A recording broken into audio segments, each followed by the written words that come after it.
There's arguments against crime, there's arguments against racism and homelessness, but none of this really seems to change over the course of 30, 40 years. How do you convince these people or get them to see in these areas that what they're voting for isn't working? Well, a lot of people in inner cities have trust issues, and so that's why it's hard to get them to move on to something new.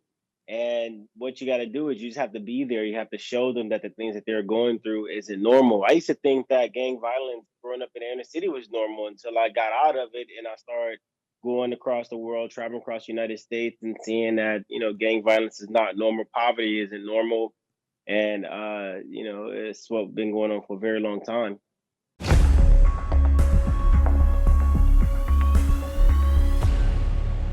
I was born here. I grew up on 104th and Normandy. Maxine Waters has been in office for 44 years. Has anything got better around here? I can tell you firsthand that it hasn't.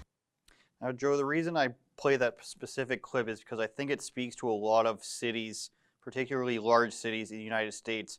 When in your life did it become apparent to you, like it had for me a few years ago, that a lot of the problems that face these communities, like the ones where you grow up to, seem to be in this course where they're electing the same politicians decade after decade. The list of cities is kind of endless off the top of my head.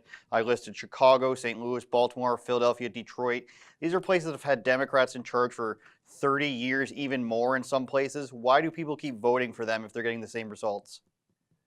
I think that when you vote for somebody because that person looks like you and because that person is saying things that you want to hear, it becomes like a social norm. Like it's normal to vote Maxine in the office. It's normal to vote Alcee Hazens in the office, knowing that these people has never done anything for you because they just been there for so long. So I think that's the biggest reason why.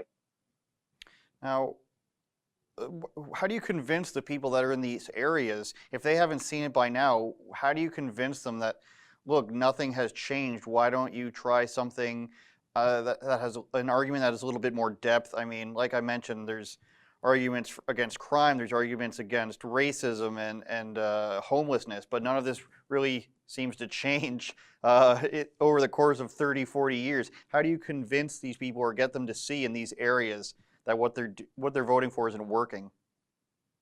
Well, a lot of people in inner cities have trust issues, and so that's why it's hard to get them to move on to something new.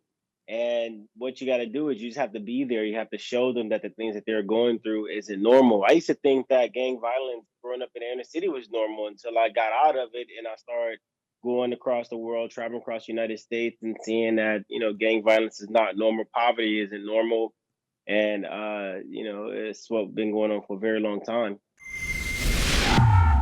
Thank you for watching Andrew Says. If you want to see the full uncut version, go to rebelnewsplus.com and sign up today so you can see the entire episode where we talk about topics we can't show you on YouTube.